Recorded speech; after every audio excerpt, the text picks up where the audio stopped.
Now, here's the other thing that's very important. Once you identify your goal, I want you to get, if possible, a visual picture of your goal. My major goal was to buy my mother a home.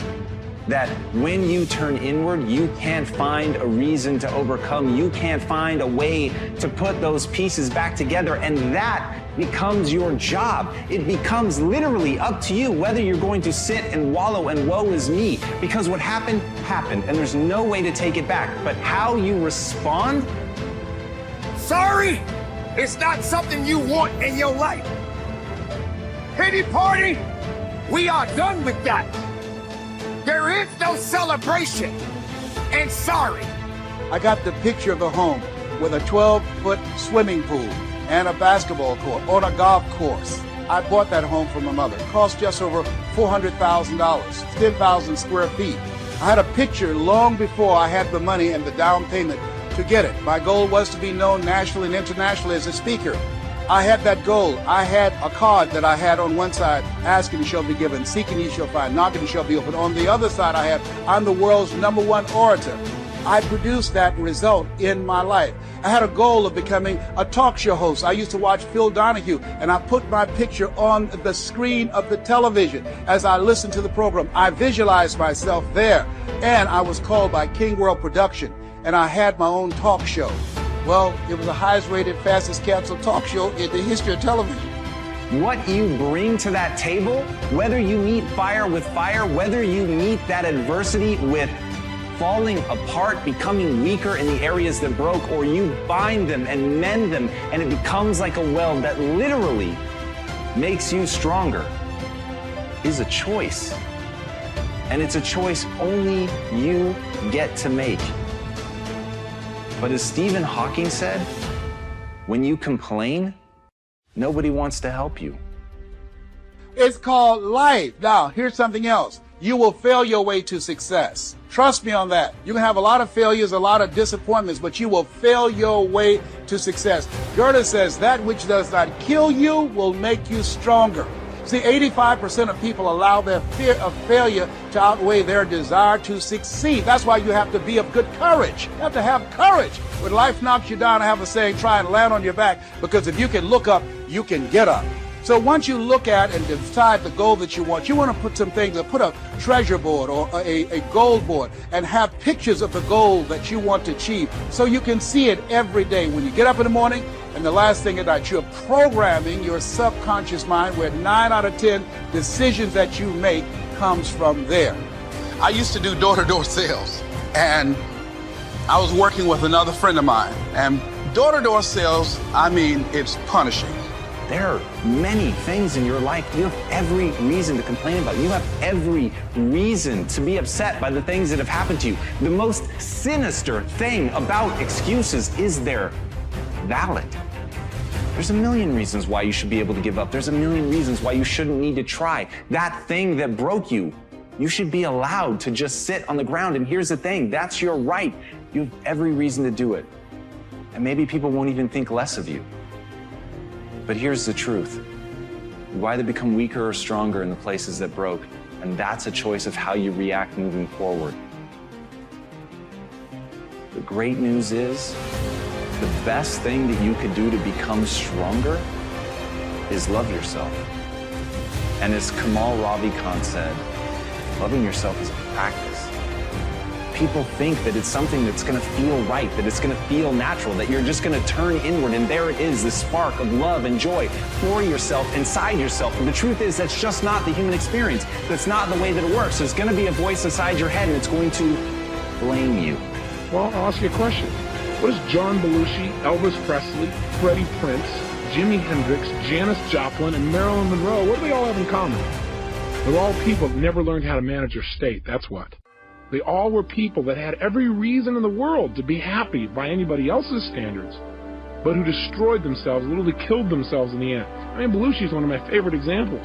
Why? Because I like this guy. Didn't you? Wasn't this a fun guy? I mean, if you were to think of somebody, didn't he feel like this guy that you could connect with? I don't know about you, but I really enjoyed him. And millions of other people did as well. He had what most people would think would make them happy. He had all these people that loved him, appreciated his work. He got to be creative. He was in movies. He was in television. He was on Broadway. I mean, here was a guy that was spontaneous. He had a great family that totally loved him. He had all the money and fame that most people think that they could possibly want or need, and yet he's not here. How come? He's dead. Why? Not because of old age, you'll recall, but because this man did not know how to control his own emotions within himself. There are no victories in sorry. Sorry won't carry you over. Sorry won't pick you up. Sorry won't push you forward. Be better. Be better within yourself. Production is what you seek. Manifestation of your greatness within you is what you need, not sorry. Put sorry in your back pocket and leave it there. And he tried to change the way he was feeling by using drugs. He used drugs as a way to change his state, and he's no longer here. And neither of the other people I mentioned on this list. Think about it. There's a major price in out-managing your state. And in managing your state, there's major rewards. Now let's contrast Bilyeu with a friend of mine. His name is W. Mitchell. One of the people in the world that I not only love most, but I also have the most respect for. W. Mitchell's a unique guy. 15 years ago, he had a unique experience, one that most people would never forget. He was driving his motorcycle 65 miles an hour down a freeway when something caught his attention. When he looked over while he continued to drive forward, he got fixed on something. I don't know if you've ever done that. He got stuck there a little too long. Well, when he looked up, he was traveling 65 miles an hour right into the back of a Mack truck that had stopped in front of him. Stop procrastinating on your purpose and wake up to the reality. Understand that you got to put in the work. Put aside the excuses. Stop waking up with the wrong attitude. Connect yourself with the reality that you must do better. You must do better, you must be better. Sorry will not promote you. Sorry won't put you in a better position. No success stories have ever been told with the word sorry attached to it. There are going to be some mistakes. No one can exist without them. But you cannot keep holding on. In a last-minute, split-second decision to try and save his own life, he slammed himself on the ground and he slid 65 miles an hour underneath this truck across the pavement. Then the worst thing happened. The gas cap popped off. Fuel spilled out all over the place, and then from the friction, exploded and ignited. 3/4 of his skin was burned off. His entire face was mutilated. His fingers burned all the way down to the knuckles. He woke up 2 weeks later in a hospital bed in searing pain, fearing to even breathe. Now, for most people at this point, they'd say, hey, I'm out of here. Why stick around in this body? I'd rather just die. But not only did he not die, but he's become an example of true possibility for people all over the country. I mean, this gentleman could not even take drugs because his body was in such bad shape. But when people met him, they thought he must be on drugs because he seems so up. You know, they go in and talk to him, they feel bad. He goes, hey, it's over. We just got to move on.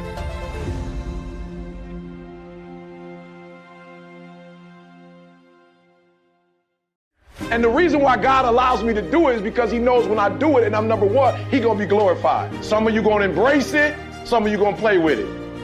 I'm hoping you going to embrace that. So y'all got a responsibility. Like, y'all got to, like, look, y'all, too much is given. Too much is given, much is required. Which means what? That means if I go to an elementary school, the kids still got to get ET. I went to one little school, they was like, are you going to be loud like that? I was like, absolutely. I'm coming hard. They was like, you going to be yelling at us? Absolutely, I'm going to be yelling at you.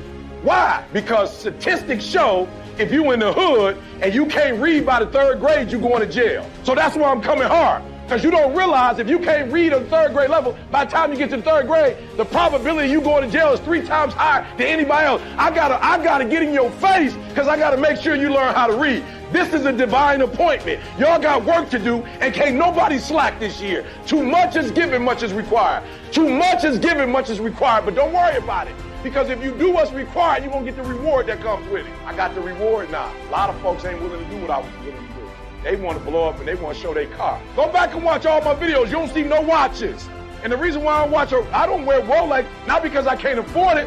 I don't want nobody to give Rolex the credit. The reason why I wear a gold chain, I can wear a gold chain. I can drive a Bentley. I live in San Diego. I can show you my house. The reason why I don't show you my house, because I don't want the house to get the glory for what God has done. To much is given, much is required. So it's not that I don't have stuff, I just don't show my stuff because I don't want my stuff to get the credit. Where much is given, much is required. God is going to do some special things through y'all. But you can't do what they do. I'm going to say it because I know y'all on the internet, y'all watching them when you should be letting them watch. I'm going to say it one more time. I want to make sure I'm clear.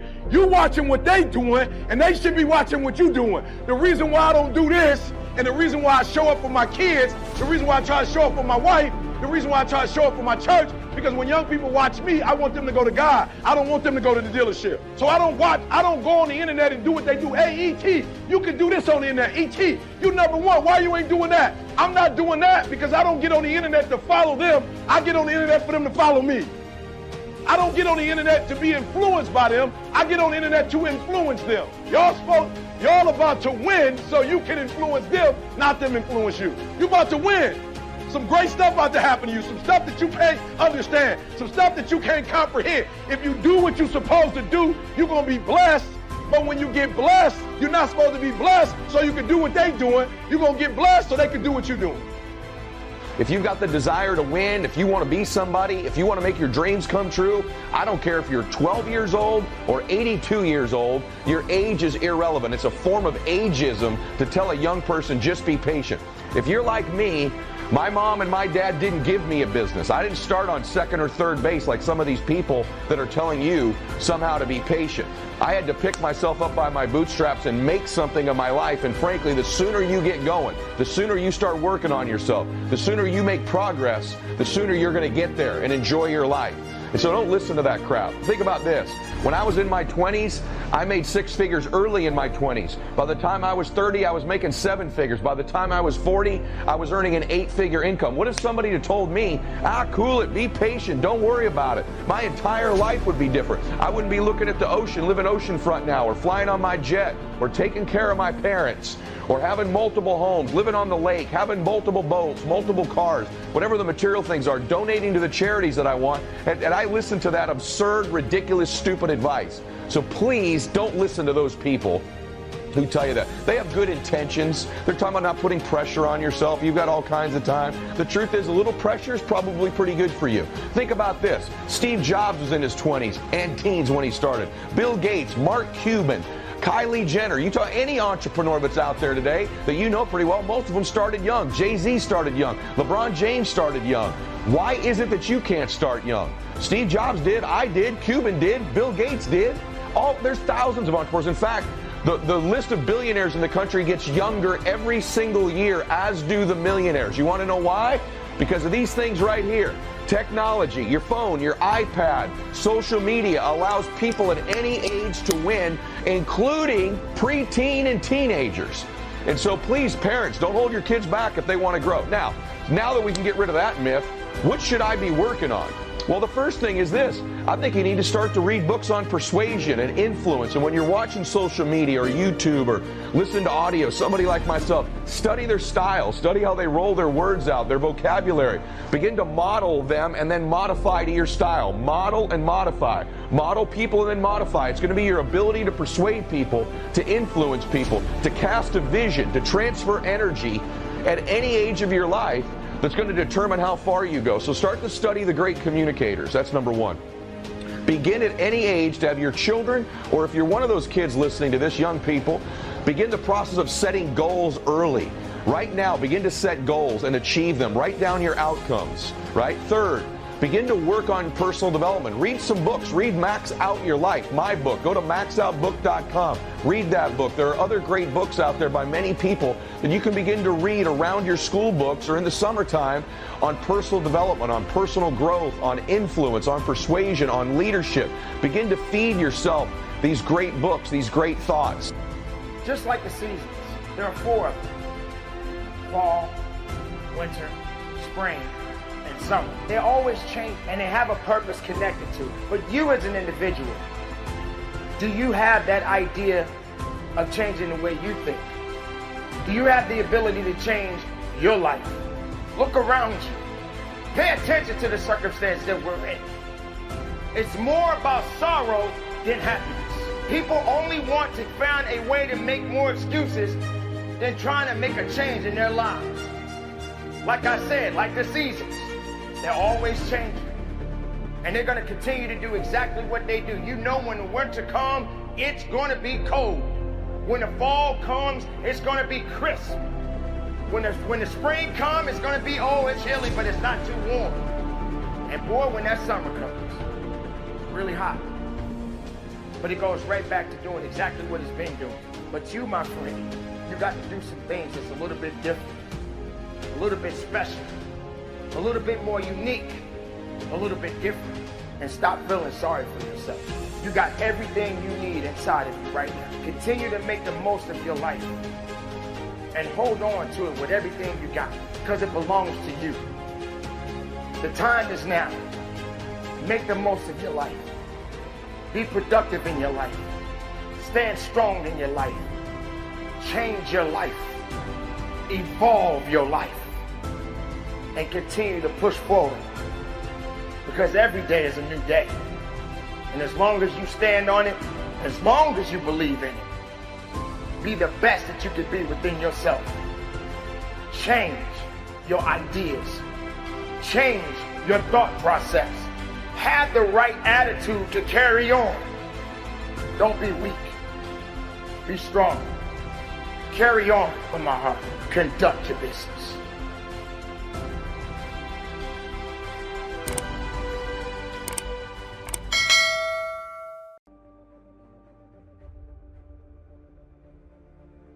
How hungry are you? How deep is your determination? How driven are you? These are the questions that you must ask yourself. But do you have the answers to it? It goes into a trance with good habits, good rituals, great follow-up. Let me get my shit and go too. I don't know what it is for you, but you got to own it. Own IT. Through all the ups, all the downs, remember that you are not perfect, so get over yourself. One thing I know is that you are perfectly imperfect just like me. What do you do to better yourself? Are you owning it? Are you taking responsibility? Or are you blaming somebody else for the wrongs against you? It's not your fault, but it's your responsibility to fix it. It's your life. Nobody else can do it for you. So get up and go do those things that you don't want to do and you don't want to do them anymore. Do you understand what it takes to be hungry? Now, if you're the type of person that's waiting for someone to serve you up a plate of success, then you're going to be waiting a long time. Because no one is waiting for you to make up your mind. Being hungry and staying driven is what it's going to take you to the next level, to elevate you in areas that you've never been. Being hungry and driven is important. It's more important than sleep. It's more important than excuses. There are going to be a lot of people, they're going to question you. They're going to ask you why. But it's not up to them to make the decisions for you. And I kept saying to myself, why is that the way that it is? And I guess I was okay for Wesley and Margaret Ann and Leonard and Angelo and Sharon and Linda, but it wasn't okay for me. I was curious. I wanted to live like Mr. Sidursky lived. I wanted the big car that he had. I wanted that big home that he had. We lived in a 2-bedroom apartment. It was 7 of us, plus Mama. He had a big mansion. just 3 of them, 10,000 square feet. I said, Mama, what is it, Leslie? One day, I want to buy you something just like this. My brothers and sisters, when we were on the bus going back, they were just engaged in playful things. I was thinking and dreaming. Mama didn't understand why I was thinking like that, because I'd been exposed to positive messages. I had to take care of Mr. Sidursky. I had to shine his shoes and clean his office. And every day when he was listening to motivational messages, I was hearing those things too. Earl Nightingale, we become what we think about. Your success depends on you. How hungry are you? How driven are you? Do you go a full day without a meal? Are you the type of person that likes only to eat once a day? Now, how do you survive off of 1 meal a day? Well, you may be thinking, well, people do it all the time. But we're not talking about food nourishment. We're talking about what's inside, what really you're looking for, what exactly that you want out of your life. A different type of hunger. A hunger for success. A hunger to follow your dreams. And to get exactly it is what you're seeking in life. Standing out here in this desert, there are many different animals, creatures that roam throughout this desert. And things out here get eaten or they eat. So get up and get set. Set yourself apart from being average, because you are not average. You are great. It's greatness, that's what it is. It's time for you to get the break that you deserve today and fight this good fight, because you're going to be a fighter every single day for the rest of your life. It's your life. It's your life, so guess what, guys? If you do the hard things in life, life gets easy. But if you do the easy things in life, life is going to be hard. The choice is yours. All of us are self-made, but only the successful will admit it. In order to be successful, you must be willing to do the things today others won't do, in order to have the things tomorrow others won't have. Your mind is a machine. You must program yourself for success. Wow. When I heard those words, I said, wait a minute. I could program my mind for success. I can program my mind for wealth. You can too. Trust me. I've earned over $55 million in the last 28 years. Anybody told me that I would be doing what I'm doing right now? I spoke recently in Sweden. They paid me 40,000 euro for an hour speech. I had no idea that this Les Brown that you now see had the ability to do that. I used to work for the Miami Sanitation Department as a garbage collector. I used to be a janitor. I used to do door-to-door sales. I used to work for Sears. Good habits, good rituals, great follow-up. I look at those goals every single morning, and I went into a trance. If you want to be a pro, a real pro, you better get some habits and rituals, and you better do them all day, every day. Habits and rituals will make you a pro. We played the #1 team in the country. They had the #1 player in the country, and we beat them. And I outplayed the #1 player in the country. I got to school the next day. The school was going crazy. Great game, Walt, man. You was on fire. You put us on your back. Thank you. Thank you. I'm fighting through the crowd trying to go to the counselor's office. That game was over. It happened yesterday. But I'm in school now, and I'm not a ball player right now. I'm a student, and I was trying to get to the counselor's office, and here's why. I had a 2.9. The most important step we'll ever take in life is our next one. But a lot of us get our feet stuck in concrete. We get our feet stuck in concrete because we're afraid to make enemies. We're afraid to speak what's on our mind.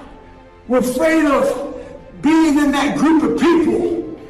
And when you walk away, we're afraid what they might say behind your back. All that fear clouds your brain, clouds your thinking. One thing in life, you're going to always have haters. Embrace them.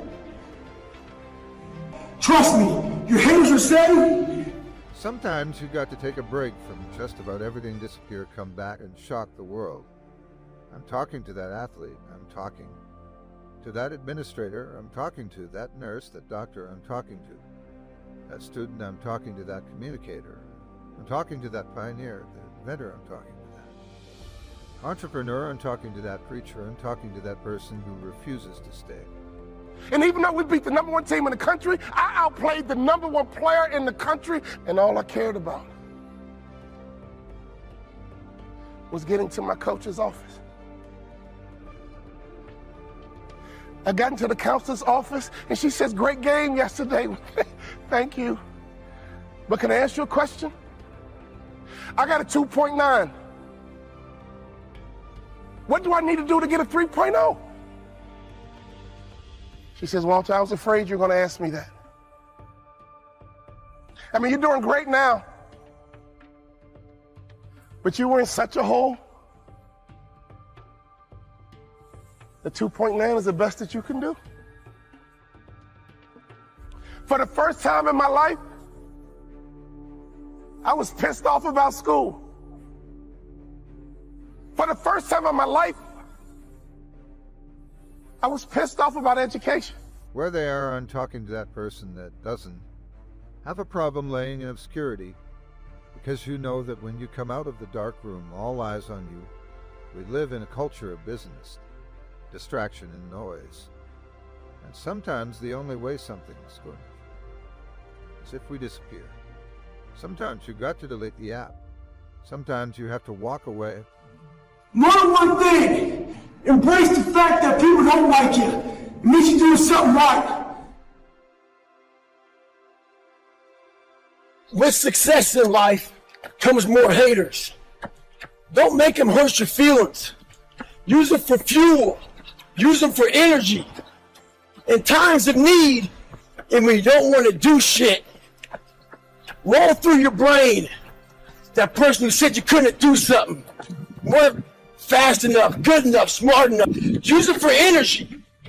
Instead of killing them with kindness, we have to continue pushing past the odds. Use everything this world has to give you for fuel.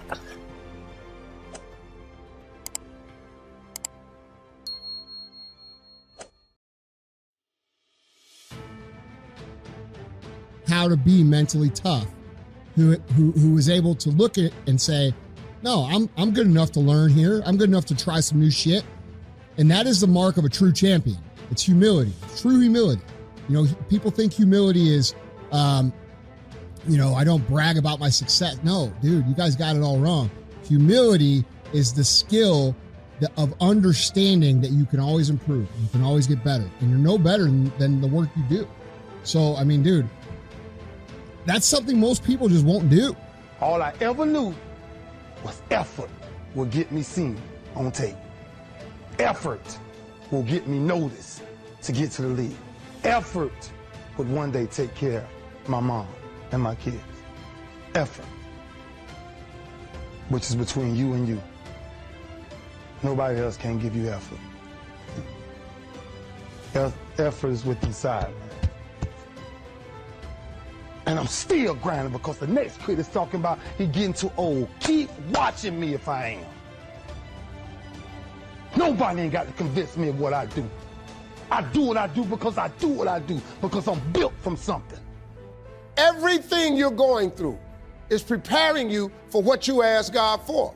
You just got to quit tripping while you're in the process, because the process is necessary. You may not see it now, but when he gets you on the other side of it, you're going to see exactly why it went that way, and you're going to be okay with it. But quit tripping during the process. Oh, Lord, why me? You ain't the only one. Oh, Lord, why me? You ain't the only one. Oh, Lord, why I lose my job? You ain't the only one unemployed. Oh, Lord, why he leave me? You ain't the first chick got left. This might not even be your last time getting left. Pull yourself together and quit tripping, because you in the process. So I ask,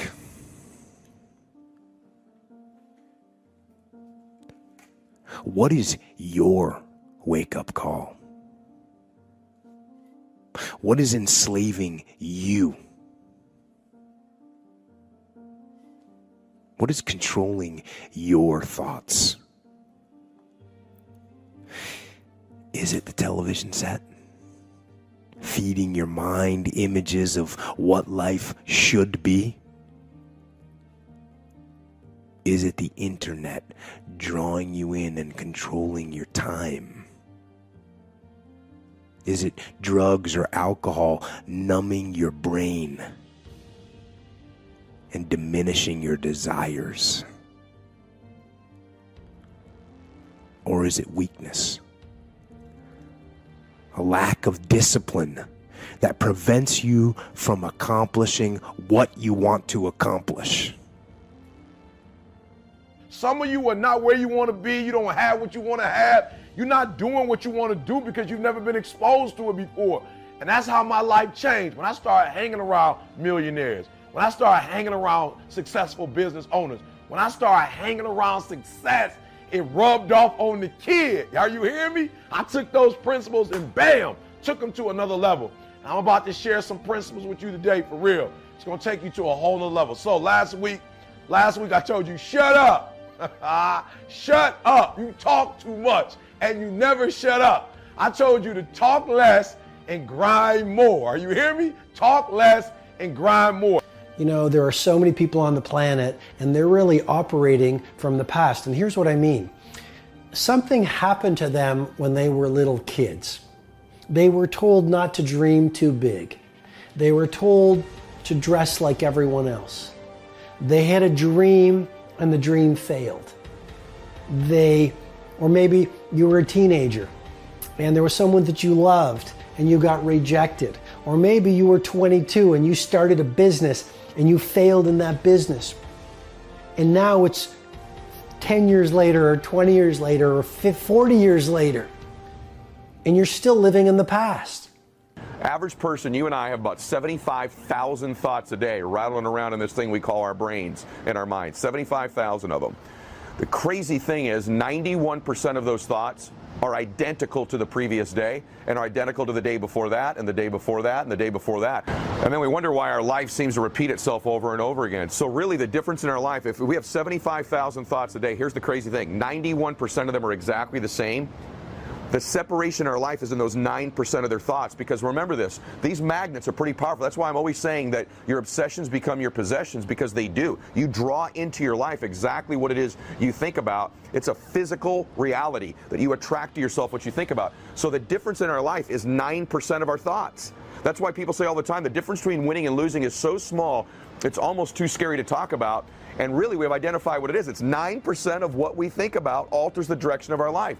So what I'm here to tell you today is you've got to hone in and get aware of what you think about and then alter those 9% of the thoughts that are variable on a daily basis to serve you. These thoughts that we have, we think they're our thoughts, so it makes it really hard to change them. And people meditate and try to not think thoughts. Show me somebody that's done that successfully, consistently. They're full of shit. Right? Everybody, the mind thinks thoughts. But here's the distinction. If I told you 100 years ago we're going to fly to the moon and back, you would have called me a lunatic. That's where the term comes from. And people still use it, and it doesn't make any sense, because a lunatic is somebody who thought we go to the moon and back and we've done it, right? I didn't know that. But if I would have told you 100 years ago that there's going to be a box in your pocket, and you're going to pull this thing out, you're going to hit a couple buttons, and then it's going to capture invisible waves that are drifting around the earth and bring the waves in, and you're going to see somebody on the other side of the earth and you're going to talk to them, you're totally nuts. Thoughts are those invisible waves. And when you use your body in a certain way, if I sit like this, I'm going to tap into a different channel of those waves than if I'm sitting like this. Kind of like a TV set. If I turn one channel, it might be a comedy channel. I'm going to see a lot of laughter. Turn another one, it's a horror channel. Turn another channel, it's a romance channel. This is what changes which of those waves you touch in. So if you can start to realize that your thoughts that you think are your thoughts, there's nothing unique about your thoughts. They've been around for thousands of years. You're just tapping into them because of what you're doing with your body that makes you either fearful or passionate or courageous or whatever you're feeling. As you go in those states, you get different thoughts. So what I want people to see is that learn how to just see those thoughts go by. Learn how to be entertained by those thoughts. That means when you have opposition, when you have trouble and things come against you, God has a table there. The key is to don't fight with the opposition. Don't live worried, upset, stressed out. No, take a seat at the table God has prepared. If you will stay in rest, then God will go to work. But when you work, God rests. As long as you're uptight, worried, trying to make it happen only in your own strength, it will limit what God will do. The psalmist said, be still and know that He is God. Clear out the worry, clear out the negativity, live from a place of faith, a place of peace. God has you in the palm of His hand. Nothing you're facing is a surprise to Him. He said to the Israelites, stand still and you will see the deliverance of the Lord. He wasn't just talking about physically, He was talking about in their mind.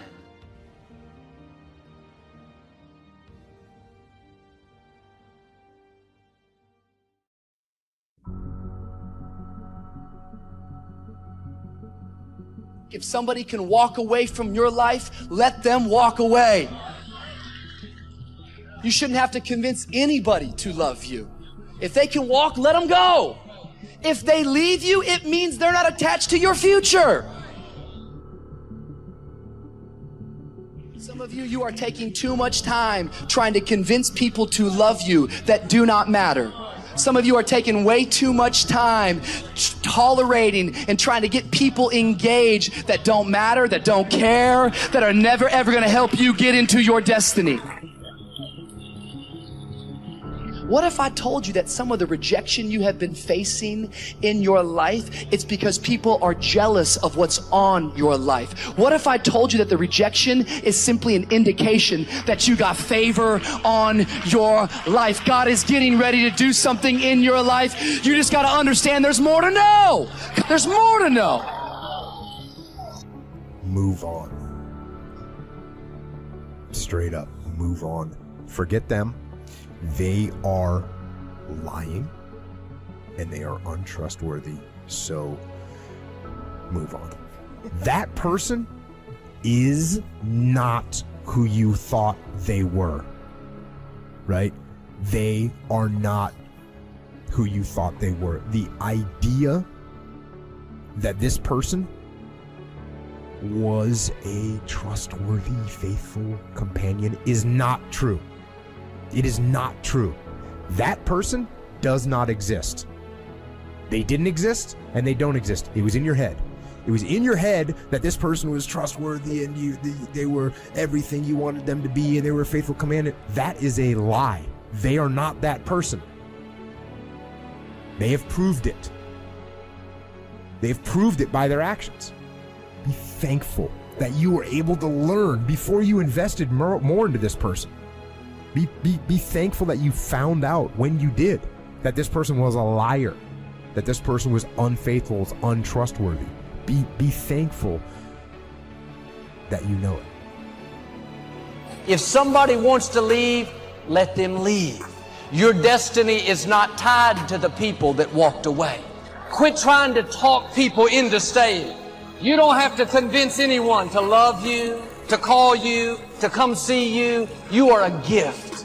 You are a prize. You have something amazing to offer. If they don't want to be there, that's a sure sign they're not supposed to be there. One of your dreams may have died. That didn't stop God's plan. He has another dream. One relationship may not have worked out. If you'll kiss goodbye the old, God will show you the new. If someone is supposed to be in your life, you can't make them leave. And if someone leaves easily, they're not supposed to be there.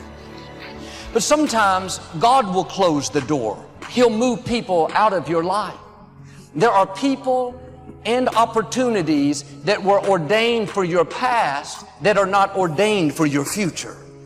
They were right for a season, but that season can come to an end. The key is how we handle the closed doors, how you handle the disappointments, how you handle the people that treated you wrong. It takes a lot of energy to think about the past, relive the hurts, wonder why it didn't work out. That person you lost, if they were supposed to be here, they would still be here. If somebody left you, I say it respectfully, you don't need them. If it didn't work out the way you had planned, it wasn't supposed to. God's ways are not our ways. Will you trust Him when it doesn't make sense? When God makes up for what you lost, it's not going to be less than, it's not going to be equal, it's going to be better. Just because it hasn't turned out the way you thought doesn't mean you have to settle for second best. God has to come up with a plan B. God already knew what would happen. He knew every door that would close. He knew every person that would walk away. He knew how you'd spend time and energy, but a dream not come to pass. All that is getting you prepared for where God has taken you. He's the Alpha and the Omega. He knows how to not only open doors that no man can shut, He knows how to close doors that no man can open. Don't worry about the people that God has removed from your life. He saw things you didn't see. He heard conversations you couldn't hear, and he made moves you wouldn't make. And that's it. When a door gets shut, all you gotta do is walk up the hall. It's more doors. This is God. He's everything, man. He got everything. You have to live your life in the expectation of wonderful things happening. God is a merciful God. He didn't bring you this far to leave you. He didn't set you up to fail. He only wants to progress His children. That's all He wants to do. Even if you're wrong, He forgives us. Just keep moving, man. It ain't nothing. We all go through things in life that don't make sense. A friend walked out of a relationship.